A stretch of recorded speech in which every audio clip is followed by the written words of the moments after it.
Artemis Fowl, Chapter 2, Translation, Part 1. By now, you must have guessed just how far Artemis Fowl was prepared to go in order to achieve his goal. But what exactly was this goal?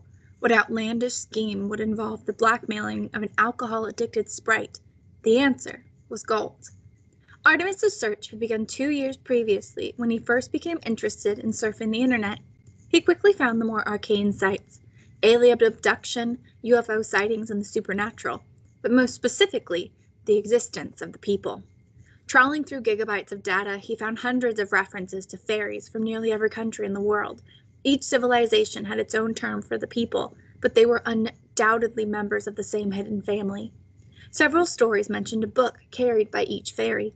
It was their Bible, containing, as it allegedly did, the history of their race and the commandments that govern their extended lives. Of course, this book was written in Gnomish, the fairy language, and would be of no use to any human. Artemis believed that with today's technology, the book could be translated, and with this translation, you could begin to exploit a whole new group of creatures. Know thine enemy was Artemis's motto, so he immersed himself in the lore of the people until he had compiled a huge database on their characteristics. But it wasn't enough, so Artemis put out a call on the web. Irish businessman will pay a large amount of US dollars to meet a fairy, sprite, leprechaun, pixie. The responses had been mostly fraudulent, but Ho Chi Minh City had finally paid off. Artemis was perhaps the only person alive who could take full advantage of his recent acquisition. He still retained a childlike belief in magic, tempered by an adult determination to exploit it. If there was anybody capable of relieving the fairies of some of their magical gold, it was Artemis Fowl II. It was early morning before they reached Fowl Manor. Artemis was anxious to bring up the file on his computer, but first he decided to call in on Mother. Angeline Fowl was bedridden. She had been since her husband's disappearance. Nervous tension, the physician said. Nothing for it but rest and sleeping pills. That was almost a year ago. Butler's little sister Juliet was sitting at the foot of the stairs. Her gaze was boring a hole in the wall. Even the glitter mascara couldn't soften her expression. Artemis had seen that look already, just before Juliet had suplexed a particularly impudent pizza boy. The suplex, Artemis gathered, was a wrestling move, an unusual obsession for a teenage girl, but then again, she was, after all, a butler. Problems, Juliet? Juliet straightened hurriedly. My own fault, Artemis. Apparently I left a gap in the curtains. Mrs. Fowl couldn't sleep. Muttered Artemis, scaling the oak staircase slowly. He worried about his mother's condition. She hadn't seen the light of day in a long time now. Then again, should she miraculously recover, emerging revitalized from her bedchamber, it would signal the end of Artemis's own extraordinary freedom. It would be back off to school, and no more spearheading criminal enterprises for you, my boy. He knocked gently on the arched double doors. Mother, are you awake? Something smashed against the other side of the door. It sounded expensive. Of course I'm awake. How can I sleep in this blinding glare? Artemis ventured inside. An antique four-poster bed threw shadowy spires in the darkness, and a pale sliver of light poked through a gap in the velvet curtains. Angeline Fowl sat hunched on the bed, her pale limbs glowing white in the gloom. Artemis, darling, where have you been? Artemis sighed.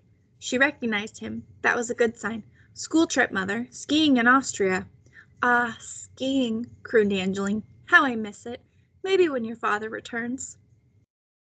Artemis felt a lump in his throat, most uncharacteristic. Yes, perhaps when father returns. Darling, could you close those wretched curtains? The light is intolerable. Of course, Mother. Artemis felt his way across the room, wary of the low-level clothes chests scattered around the floor. Finally, his fingers curled around the velvet drapes. For a moment, he was tempted to throw them wide open. Then he sighed and closed the gap. Thank you, darling. By the way, we really have to get rid of that maid. She is good for absolutely nothing. Artemis held his tongue. Juliet had been a hard-working and loyal member of the Fowl household for the last 3 years. Time to use Mother's absent-mindedness to his advantage. You're right, of course, Mother. I've been meaning to do it for some time. Butler has a sister I believe would be perfect for the position. I think I've mentioned her. Juliet? Angeline frowned. Juliet. Yes, that name does sound familiar. Well, anyone would be better than that silly girl we have now. When can she start? Straight away. I'll have Butler fetch her from the lodge. You're a good boy, Artemis. Now give Mummy a hug. Artemis stepped into the shadowy fold of his mother's robe. She smelled perfumed, like petals and water, but her arms were cold and weak. "Oh, darling," she whispered, and the sound sent goosebumps popping down Artemis's neck. "I hear things at night. They crawl along the pillows and into my ears."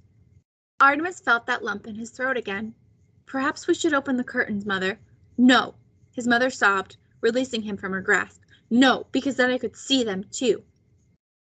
"Mother, please." But it was no use. Angeline was gone.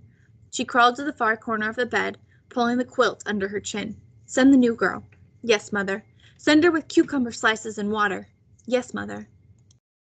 Angeline glared at him with crafty eyes. "And stop calling me Mother. I don't know who you are, but you're certainly not my little Artie." Artemis blinked back a few rebellious tears. "Of course. Sorry, sorry."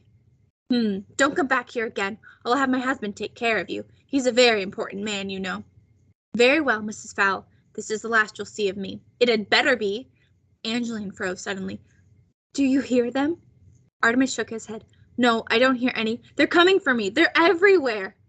Angeline dived for cover beneath the bedclothes. Artemis could still hear her terrified sobs as he descended the marble staircase.